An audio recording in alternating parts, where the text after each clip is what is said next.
Oh, oh, oh. Bonjour à tous, alors c'est de nouveau en plein travail que je vous retrouve. J'étais en train de bricoler des tas d'arbres, des tas de choses, et du coup je me suis dit tiens je vais en essayer à nouveau, et pourquoi pas tenter un forsythia. Alors là je me suis lancée, vous voyez j'ai déjà commencé. Alors ça fait des belles branches de forsythia. Bon le jaune n'est pas assez vif, mais malheureusement avec le flocage que j'utilise, ça sera assez difficile d'en obtenir un plus vif que ça. Mais je tenterai bien entendu.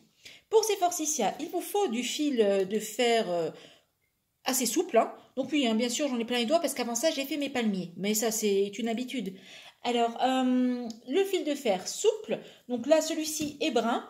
Il vous faut votre corde de jute, comme d'habitude. Donc, je l'ai déjà détaillé hein, en petits morceaux. Et ce qu'on va faire, c'est la même technique que le saule pleureur. Et je vous invite à aller voir hein, le tutoriel du saule pleureur qui est vraiment pas mal. Vous allez prendre votre fil de fer et l'enrouler autour de la corde et pas l'inverse. Oui, hein, je sais que ça peut paraître bête, hein, mais effectivement, regardez, c'est lui que je tourne autour et c'est pas l'inverse parce que si on fait l'inverse, hein, ça tient pas. Hein, voilà, tout simplement. Donc on enroule vraiment bien en insistant. Et vous allez faire des lots de 3 branches, hein, alors pas plus. Hop, on y est. Donc vous voyez, ça va assez vite de nouveau. On est vraiment sur des choses très faciles à fabriquer. Alors bien sûr, après, sur la quantité, vous allez y passer beaucoup de temps si vous voulez faire beaucoup d'arbres. Hein. Donc ces 3 branches sont faites. Vous voyez, au début, on a toujours du mal à les entortiller parce que celui-ci, le fil est très rigide. Et donc ensuite, on entortille nos 3 branches ensemble. Voilà, elles sont faites. On les met bien droites. Et là, je coupe le surplus hein, de la corde. Voilà. Hop. Là, j'ai mon lot de branches supplémentaires qui va rejoindre le centre.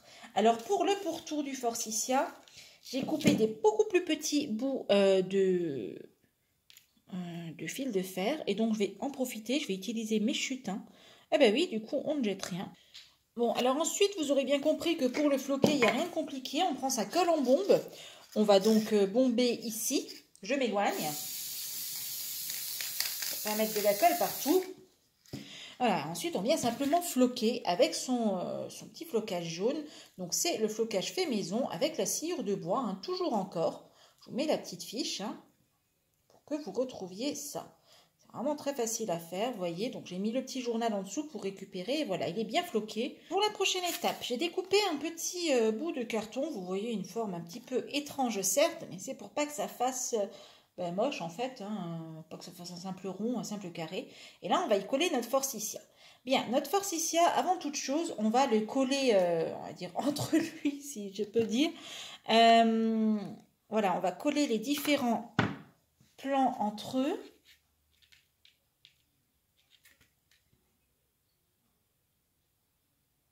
Attention les doigts, hein, c'est chaud, comme d'hab, quoi, en fait. Donc, vous faites bien chauffer votre pistolet à colle.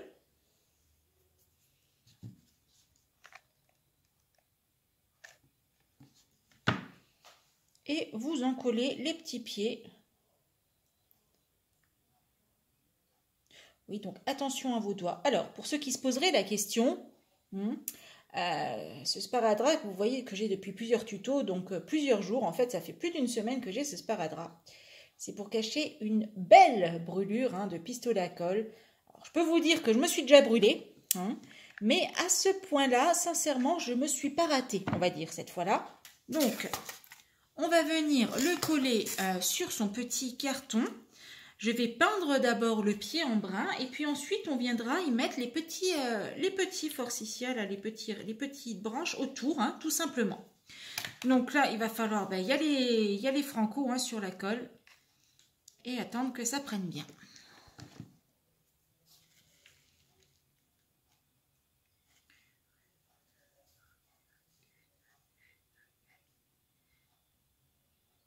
Je vous raconte une petite blague pendant que ça sèche, je ne sais pas, moi.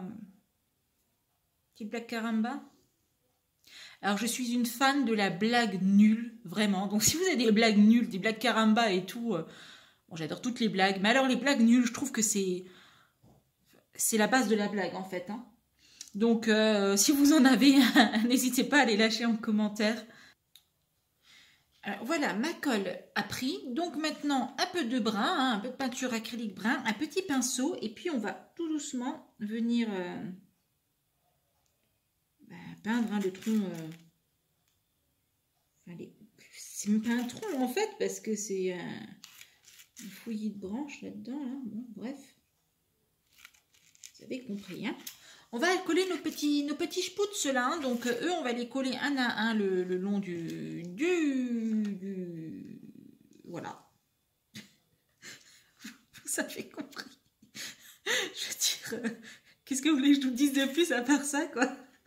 Voilà. Donc, on les colle tout autour hein, de notre forsythia, là.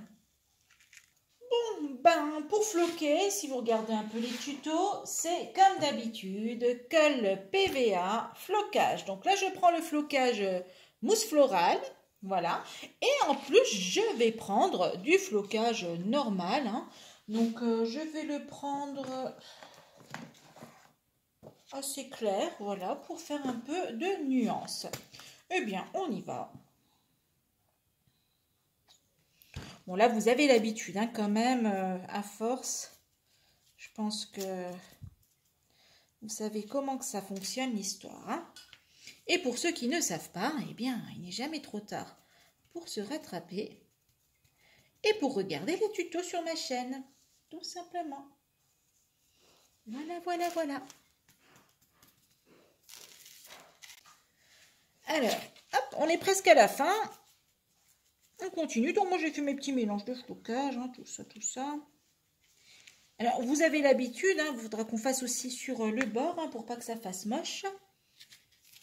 Donc, vous voyez, hop, le flocage mousse florale, on l'enfonce bien. Et puis ensuite, on vient avec notre petit flocage comme ça. On y va, on n'a pas peur, hein, de toute façon, voilà.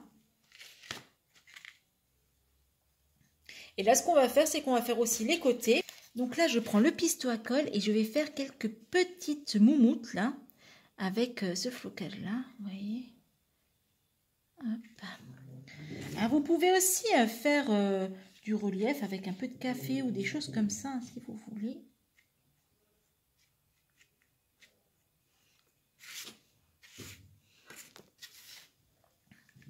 C'est surtout là, parce qu'il y avait une grosse crotte de colle et c'était pas beau.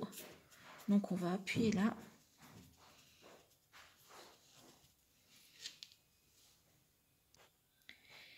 Et bien, voilà notre petit forsythia. Alors, comme d'habitude, la lumière n'est vraiment pas bonne. Alors, le jaune n'est vraiment pas, parce que là, on dirait vraiment un jaune pas très joli du tout. Non, le jaune est quand même bien plus jaune que ça, mais c'est vrai, je le reconnais, pas assez jaune pour un forsythia.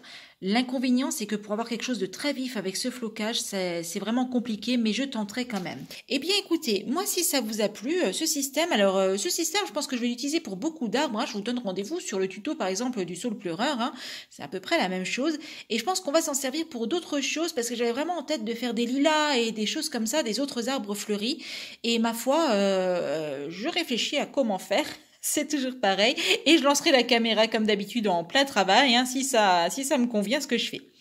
Eh bien, je vous donne rendez-vous très très rapidement pour une nouvelle vidéo. En attendant, bricolez bien et je vous souhaite plein de jolis arbres fleuris. Si cette vidéo vous a plu, abonnez-vous. C'est juste là en dessous, un petit clic, on active la petite cloche et on reçoit toutes les notifications sur son mail pour qu'on se retrouve très très vite sur une prochaine vidéo.